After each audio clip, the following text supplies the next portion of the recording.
messieurs, bonsoir. Très heureuse de vous retrouver pour ce nouveau numéro de Leitmotiv, une émission d'inspiration et de motivation. Au sommaire de cette émission, le grand format présenté par Bibi. Mais avant, vous découvrirez l'histoire d'un homme dont le parcours inspire respect et considération. Monsieur Khalil Esné, bonsoir. Bonsoir. Merci de nous recevoir dans tes bureaux. Alors, je rappelle à tous nos téléspectateurs que tu travailles dans plusieurs domaines, notamment la microfinance et la promotion immobilière. Et pourtant, étant enfant, tu arrêtes tes études seulement au CM2. À l'âge de 11 ans, tu commences à travailler dans la scierie de ton père. Raconte-nous comment se passe cette période de ta vie. Je te remercie. Raconter sa vie, c'est pas évident. C'est pas évident, mais je me dois par devoir de le faire pour essayer d'éclairer un peu les enfants qui nous suivent, les jeunes frères, pour qu'ils puissent comprendre certaines choses dans la vie. Nous sommes d'une famille de 14 enfants. Mon père est arrivé ici en 1925. J'ai commencé mon primaire à Agny-Billy-Crou, ensuite à Jean Mermoz en primaire. Et après, je suis venu sur la RAN. On nous a inscrits à la RAN. Quand j'ai arrêté l'école, j'avoue que à mon âge, j'étais très heureux parce que c'était très douloureux pour moi. Je n'arrivais pas à maîtriser le français. J'ai commencé à 11 ans. Quand mon père installait sa scierie, je lui ai dit, papa, est-ce que je ne peux pas installer une table de cigarettes? Donc j'ai vendu les cigarettes au détail. Bon, ça marchait pour moi. J'avais la chance que c'était mon père, donc j'avais pu mettre mon veto, qu'il n'y ait pas d'autres personnes. D'accord. Et puis un jour, j'ai vu une camionnette, bon, pas dans des circonstances heureuses, qui avait fait un accident, et puis il y a du manioc qui était tombé devant la scierie. Et là, j'ai commencé à poser des questions, et puis j'ai demandé à mon père si je pouvais avoir 400 mètres carrés au départ. Il m'a dit que je le faisais les 400 mètres carrés en ligne droite, pas un 400 mètres carrés penché. Il me donnait le terrain sans loyer. Si ce n'était pas en ligne droite, j'allais lui payer un loyer. Bon, étant bien en la matière, j'ai pu tracer et puis je l'ai appelé. Et mon père félicitait rarement. Et là, il m'a félicité. Et j'étais tout heureux, tout fier. Et puis j'ai commencé ma plantation de 400 mètres carrés en parallèle avec les cigarettes. Une plantation de quoi? De manioc. Ah, d'accord. De manioc. Tu avais quel âge 11 ans, 11 ans et demi. Toujours, oui, c'était dans cette période. Dans cette zone-là. 11 ans et demi. Donc, j'ai commencé à travailler et puis à un certain moment, je voulais un véhicule. Mon père m'avait prêté 10 000 francs pour ma plantation et puis mon commerce. D'accord. Et puis un jour, j'avais gagné de l'argent. J'ai acheté un Solex, que j'ai dans mon bureau d'ailleurs. Et ce Solex, je l'ai acheté à 15 000 francs en 63. Et mon père m'a vu un jour sur le Solex et puis il m'a appelé dans son bureau à la scierie. Il me dit, à qui c'est la moto? Je dis, à moi. Et il dit, mais t'as pas honte? Tu me dois de l'argent et tu as une moto? J'étais vexé. Je lui ai demandé la permission. J'ai tout de suite été prendre les sous. Je suis venu lui rendre. Je dis, voilà, je te dois plus. Il dit, c'est parfait. Maintenant, tu peux rouler à la moto et me regarder dans les yeux. Et en partant, il me rappelle, il me dit, papa, voilà, tu me dois rien, on est quitte, mais aujourd'hui, je t'offre les 10 000. Je lui ai dit non. Il me dit, tu fermes ta gueule, c'est le père qui parle, c'est pas le financier qui parle. Bon, j'ai exécuté, j'ai pris cet argent et puis j'étais tout content. Tu es donc de plein pied dans la vie active avec un premier salaire de 25 000. Ça c'est juste après la plantation parce que papa décidait tout. Ma grande sœur devait partir en vacances. Papa a décidé que je devais aller remplacer dans le magasin de ma grande sœur à Adjamé. Et c'était un magasin d'hiver, ça veut dire des sardines, des cubes magie et autres. Donc alimentation. Alimentation. Et puis mon premier salaire en fait n'était pas de 25 000. J'avais mon transport au départ. C'était 200 francs par jour. D'accord. Donc quelques années plus tard, tu deviens forestier dans la région d'Abengourou. Avant d'être forestier, pardon, j'ai travaillé, mon beau-frère m'a gardé. Le mari à ma soeur, il m'a gardé. C'était lui qui avait l'alimentation? Qui avait tout. Il a ouvert un magasin à côté de... Bon, certainement, il y a des gens qui connaissent l'existence du Boléro à Adjamé. On était côte à côte, le Boléro et moi. C'était un restaurant vietnamien. Et puis, il y avait une salle de danse derrière. Donc, il m'a gardé. Et puis, bon, c'est là que j'ai commencé à avoir vraiment mon premier salaire. Tu es resté combien d'années avec lui? Je suis resté jusqu'en 70. En 70, il y a eu un petit clash et ça dit je suis passé de 25 000 à 75 000 et après 200 000 et puis après on était associés. L'association est restée moins d'1 an et il y a eu un clash et donc on devait se séparer. Bon, encore une fois, le fiston que j'étais avait le droit de fermer sa gueule. Bon, tout ça forme, hein, tout ça forme parce que ça donne l'envie la rage de vaincre, de se battre et de gagner. Et puis effectivement... Parce que votre père était un homme dur, donc... dur, mais dans la justice, il nous formait. Il a voulu me donner un chèque d'1 million de francs pour compenser ma perte dans le magasin. J'ai dit non, tu ne me dois pas, toi. C'est mon beau-frère qui me doit. On doit faire l'inventaire. Si c'est 500 000, si c'est 1 franc, il me paye. Si c'est 10 millions, il me paye. Je sais ce qu'on a gagné et puis j'ai pas pris le chèque. Il m'a donné l'ordre de ne pas embêter mon beau-frère. En 69, j'ai perdu mon grand frère, celui qui venait juste avant moi. Donc ils ont décidé de m'envoyer dans la forêt et j'ai commencé mon stage, mon apprentissage en exploitation forestière. D'accord, et c'est là en fait que tu commences à te mettre réellement à ton propre compte? En 76, j'ai commencé à me mettre à mon compte. J'ai travaillé pour le compte de mon père jusqu'en 76. J'ai appris le métier. C'est bien à cette époque que tu fais fortune? Fin 76, j'avais 960 millions en espèces sur mon compte. Et comment est-ce que tu gères ceci? Ça a été une catastrophe, mais une très bonne catastrophe, ça va surprendre plus d'un. C'est là que l'école de la vie a commencé. Comment expliques-tu le fait que tu aies eu autant d'argent et que tu perdes tout comme ça? C'est dû à quoi? Il faut que tu nous expliques un peu. La grosse tête. Oui.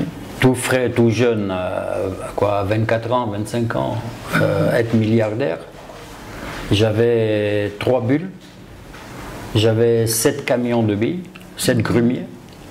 J'avais 120 employés, 3 garages, 2 fixes, 1 à Abidjan, 1 à Bengrou, j'avais mon siège. Et ensuite, j'étais le seul à avoir un garage ambulant. Ce qui m'a emmené au problème financier, c'est l'alcool, le jeu de cartes. Ma femme m'a beaucoup aidé. En fait, j'ai arrêté l'alcool en 79 et les cartes en 79. Parce que ma fille, était très malade. Elle est née en 79, ma deuxième fille. Elle avait une méningite et elle était en train de mourir. Mon Dieu. Et c'était pendant le mois de carême. Et mieux, moi j'étais en train de boire mon whisky. Et ma femme m'appelle en catastrophe, elle me dit viens vite, ça va plus. Alors, je pensais que ma fille était morte, donc il fallait aller au secours de ma femme, ce que j'ai fait. Arrivé là et j'ai juré, je suis rentré, j'ai vu ma fille qui n'était pas morte, j'ai rassuré ma femme et c'est là que j'ai dit à ma femme, sois tranquille, il n'y a pas de problème, et je suis sorti complètement dehors et je me suis adressé directement à Dieu. J'ai dit si ma fille sort vivante d'ici, je ne mets plus une goutte d'alcool. J'étais sous, hein, parce que je ne sais pas, si je n'étais pas sous, je ne crois pas que j'allais jurer. Et là j'ai vu que c'est là que tu as eu un choc en fait et que tu as réalisé que tu étais en train de partir en vrille. Depuis 79 à ce jour, j'ai pas une goutte d'alcool. Ah ben c'est formidable. Pas une goutte, ça fait 36 ans, l'âge de ma fille. L'âge de ma fille. Et la cigarette, le poker, je jouais chez un ami, que Dieu me pardonne. On commençait avec 1000 francs, 2000 francs. On montait jusqu'à 30 millions la soirée. Mon Dieu, la soirée. Horrible, ça. Et puis un jour, ma femme a su, et puis elle a eu l'intelligence de ne pas m'agresser. Parce que nous, les hommes, on est tellement orgueilleux, on est tellement... Elle a su te parler, elle a su t'expliquer que le jeu... Elle a su avec beaucoup de larmes, beaucoup de tendresse, beaucoup d'amour. Et j'ai mis ma main sur sa tête en disant, plus jamais je ne toucherai aux cartes. Et depuis ce jour, ça fait 36 ans, j'ai pas joué aux cartes. Alors là, ça a duré combien d'années à peu près? Entre le moment où tu t'es mis à ton propre compte et que tu as commencé à être dans l'alcool et à avoir ce vice de jeu et perdre tout l'argent, ça a duré 4 ans. 4 ans. En 80, j'étais assis, j'étais par terre, j'avais plus rien. En 74, j'ai perdu mon deuxième frère, par accident toujours. Et mon père avait très peur et il a décidé, quand je me cassais la figure, il a décidé que j'allais ouvrir un magasin de peinture. Alors moi qui encaissais des chèques de 35 millions à l'époque, 40 millions, 100 millions. Du coup, je me retrouve en train de vendre une boîte d'Astral à 135 francs. C'est pas possible. Cette boîte, Il y a un enfant, tout petit, qui est venu me voir. Il dit, hé, toi là, donne-moi une boîte Astral. J'ai dit, dégage. Et ça, c'était pas parce que j'étais grand. Non, non. J'encaissais à la fin du mois 50, 60 millions, 100 millions, 30 millions. Et puis le gars, il vient, il me dit, hé, toi là, donne-moi. Sans respect, sans rien. J'ai dit, sors, j'ai fermé la boutique. Ce magasin est resté 1 mois. Ça t'a blessé dans ton amour propre? Non, j'ai dit non, il faut que je fasse autre chose. Tu t'es senti diminué, quoi. Oui, et pas vis-à-vis de l'enfant, mais il a réveillé en moi quelque chose. Le regard qu'on pouvait avoir sur toi. En fait. Et ça, je ne pouvais pas admettre. Bon, là, j'ai eu une période assez grave. C'est là que j'ai commencé à aller voir à Gradio, les féticheurs bien connus du monde abidjanais, même de la Côte d'Ivoire. Tout à fait. J'allais à 3h, 4h du matin pour voir les féticheurs. Je me suis fait laver par des marabouts. Mais comment ça se fait que toi qui venais d'une autre culture, tu pouvais croire en ce genre de choses? Mais je suis africain. Je suis ivoirien. Oui. Je suis africain, je suis ivoirien. C'est juste ma peau qui me fait défaut. Donc tu vas voir les féticheurs? Oui, les féticheurs, les marabouts. Et ils te disent quoi? Bon, ils m'ont promis Monts et merveilles. J'ai compris avec le temps. Bon, j'ai eu beaucoup de chance. Je reconnais que j'ai eu énormément de chance. J'ai quelque chose dans ma vie, j'ai appris. Pour la réussite, il y a 3 critères. Donc, quel que soit ce qu'on veut faire, il faut d'abord avoir la foi en Dieu. 1, 2. C'est important. La foi en ce qu'on veut faire. Y croire. 3, persévérer. Persévérer. En 83, je devais monter une usine de fabrique de réfrigérateurs et congélateurs en Côte d'Ivoire. Il y a un gars qui montait des réfrigérateurs ici, chez qui j'étais allé voir, j'ai été voir, et on s'est mis d'accord que lui, il prenait ma production pour les vendre en Côte d'Ivoire. Et moi, je faisais uniquement l'exportation dans la sous-région et j'avais des commandes même dans les pays arabes. D'accord. À la fin, quand on s'est vu, parce qu'on avait le même banquier, c'était le Crédit de la Côte d'Ivoire à l'époque, j'arrive devant, et malheureusement, il dit devant le directeur de la banque, « Ah non, non, je ne le connais pas, le monsieur, je ne l'ai jamais vu. » Eh bien. Le projet était à l'eau, puisque le banquier ne pouvait pas financer, parce qu'il a menacé au banquier, « Si vous financez cette opération, moi je ne vous paye plus. » C'est un concurrent. C'est là que je me suis transporté au Bénin. Et au Bénin, quand ils ont eu tous les tenants et les aboutissants, ils ont tout pris. Sur 136 millions d'investissements, rien que pour le Bénin, on m'a remboursé 10 600 et quelques mille.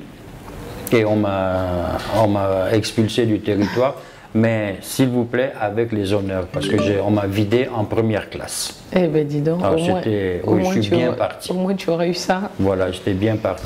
Juste avant de revenir sur ton parcours, Esné, je te propose qu'on suive ensemble le grand format présenté par Bibi.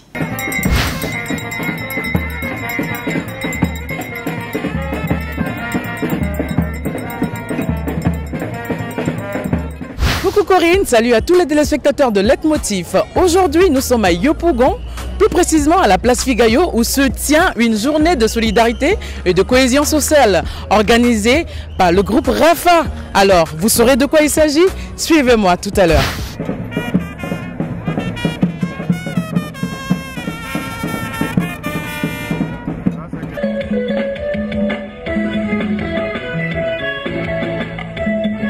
Et ça y est, on est toujours au cours de la cérémonie. Là, je vais arracher quelques mots à ces braves dames qui sont ici présentes. Bonjour madame. Bonjour madame. Alors, qu'est-ce que Rafa vous rapporte et d'où vous venez? Bon, nous, on vient déjà de Niangon. Rafa, c'est un réseau, bon, c'est la première fois qu'on en s'adhère et c'est vraiment intéressant. Nous sommes heureuses d'être parmi Rafa.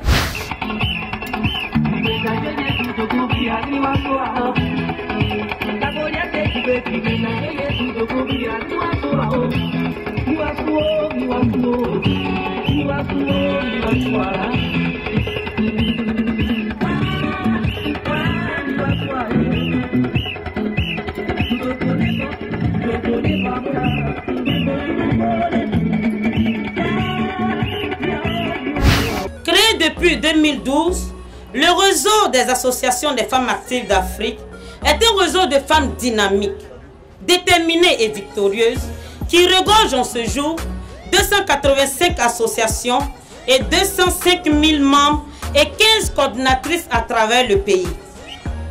Le réseau intervient dans divers domaines d'activité, à savoir lutter pour l'autonomisation économique et financière de ses membres, organiser et inculquer un nouvel esprit pouvant permettre à la femme de se prendre en charge, de découvrir en elle le potentiel qui la caractérise, partager et soutenir ses membres les plus vulnérables. La solidarité est l'essence même de toute existence. Car être solidaire d'autrui, c'est prôner l'amour, source de paix. Chers invités, je vous remercie de votre présence. Témoignage de votre soutien à ces braves femmes.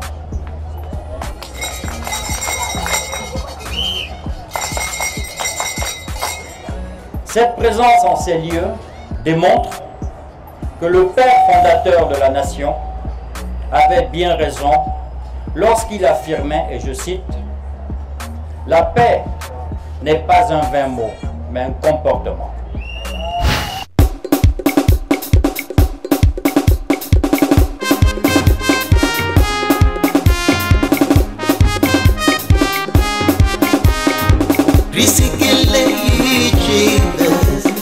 Vous pouvez constater, on a des dames, on a des jeunes dames à qui nous allons arracher quelques mots.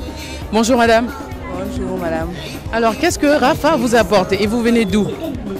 Moi c'est madame Baïto Augustine. Je fais partie de l'association des femmes du groupe Bokeh pour Christ. Le Rafa nous apporte le soutien. Le Rafa nous apporte la joie d'abord de nous rassembler parce que dans le Rafa, c'est toutes les femmes qui se retrouvent, tous les groupes ethniques. Mais ça y est, nous sommes avec l'organisatrice du Rafa et à qui nous allons arracher pas mal de mots. Le Rafa, qu'est-ce que c'est? Qu'est-ce que ça doit apporter? Le Rafa, c'est le réseau des associations des femmes actives d'Afrique qui a pour but de la cohésion sociale. Vous voyez aujourd'hui, nous promouvons la cohésion sociale, l'entraide des femmes du secteur rural et du secteur urbain, une cohésion pour ne pas qu'au village on se sente lésé, on se met ensemble pour pouvoir aller de l'avant.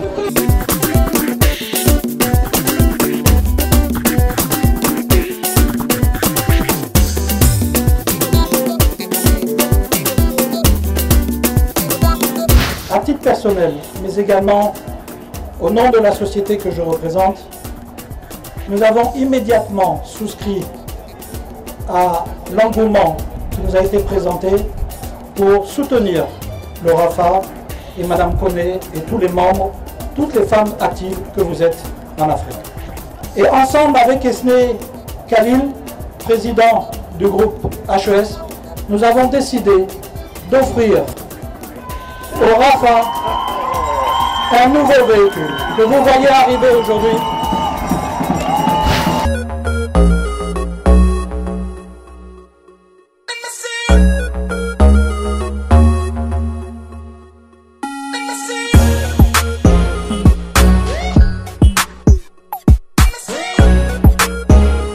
Alors, cette cérémonie organisée par le Rafa prend fin. Alors, j'espère que vous avez retenu pas mal de choses. Moi, j'ai retenu que la cohésion et la solidarité, ces femmes en donnent tous les jours. Alors, faites comme elles. À très bientôt. De retour avec notre invité, M. Khalil Esné, qui nous raconte son histoire, faite de difficultés, de courage et de persévérance. Je rappelle à tous nos jeunes téléspectateurs que vous pouvez obtenir des stages en entreprise. C'est simple et gratuit. Il vous suffit juste de nous envoyer à l'adresse mail qui s'affiche au bas de votre écran, votre CV avec toutes les mentions nécessaires. Alors Esné, on revient sur ton parcours. En 1972, tu travailles pendant près de 10 ans dans le bois à Bengourou. C'est d'ailleurs à cette époque que tu rencontres ta femme. Tu es jeune, milliardaire, mais tu perds à cause de l'alcool et des jeux. Tu te trouves seul avec ta femme et tes enfants face à ces problèmes. Tu es même la risée de ta famille, de tes amis, de tes frères. Ne t'aide pas, pire, ils se moquent de toi. Raconte-nous toutes ces difficultés que tu vis à cette époque.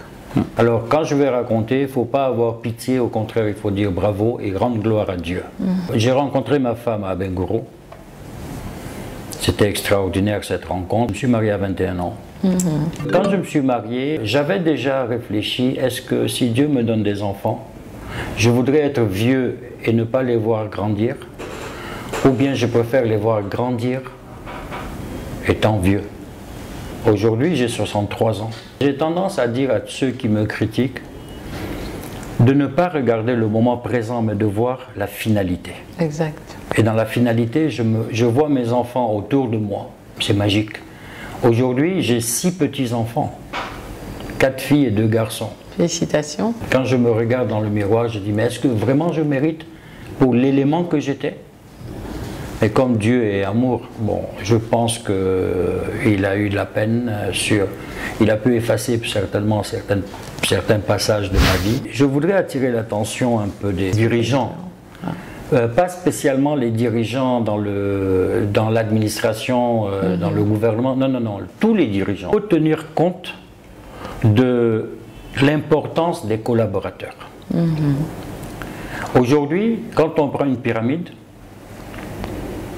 le patron, celui qui a créé l'entreprise, celui qui a fait son entreprise, il est au sommet de la pyramide. Mais essayons de casser le bas de la pyramide. Où se retrouve le patron? Il tombe. Qui représente le bas? Ce sont nos collaborateurs. Aujourd'hui, moi je n'ai pas mon certificat d'études, c'est vrai, mais je suis entouré d'une crème. Capable. D'une crème de jeunes Ivoiriens, de mes enfants. J'ai rencontré un ami récemment, il m'a dit « Hasni, on te doit beaucoup de considération, bon ça me gêne un peu, mais bon, c'est comme ça. » Il me dit « Nous, on a eu la corde pour grimper, pour pouvoir être au sommet. Toi, tu n'avais pas de corde. Et puis, tu continues à te battre pour aller encore plus en haut. Mais aller en haut, Dieu dit, quand je te donne, serre-toi et serre. En fait, c'est ça. La clé, c'est ça. Il faut, quand Dieu nous utilise en nous donnant, c'est pour donner. Puisqu'il il ne vient pas lui-même donner. Il nous utilise. Il nous met en main ce qu'il veut pour qu'on puisse le servir. Et je pense que c'est dans ce chemin que je me lance. Je suis né à Bassam. Celle qui m'a pris de la sage-femme pour me remettre à ma mère, c'est Anne-Marie Ragy, la Jeanne d'Arc de Côte d'Ivoire. Ensuite, j'étais à Nibilikro. Le roi Kouaoubile, paix à son âme, m'a adopté. Deuxième privilège. J'ai mangé avec le président Félix Houphouët-Boigny, paix à son âme, grâce à mon père. Tu as rencontré Chirac? J'ai rencontré Chirac.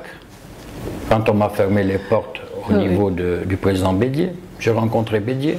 Je connaissais le président Gbagbo. J'ai rencontré le président Alassane Ouattara à 2 reprises. C'était magnifique. J'ai eu la chance de rencontrer avant Madame Ouattara. J'ai été gâté par la vie. Donc tu as quand même eu des privilèges. J'ai eu des privilèges. Et aujourd'hui, quand je regarde mon centre commercial, quand je me suis rendu compte que je n'avais pas de retraite, j'avais aucune assurance. Ni pour moi, ni pour mon épouse, ni pour mes enfants, rien du tout. Puisqu'on n'avait pas la culture. Ivoirien, on n'a pas la culture. On n'avait pas, notre génération n'avait pas la culture de l'épargne et tout ça. Et j'ai dit, mon Dieu, donc c'est le bâtiment. Parce que mon père m'avait dit une fois, Hasni, ne te trompe jamais. La terre et la pierre ne trompent jamais son homme. Et quand j'ai construit ce centre, je n'avais pas le prix d'une pointe. Et il y a beaucoup qui peuvent en témoigner. Mais c'est une question de volonté. Alors Hasni, le temps qui nous est imparti touche à sa fin. Mesdames et messieurs, je vous donne rendez-vous la semaine prochaine pour la suite de cette émission. Que Dieu nous garde.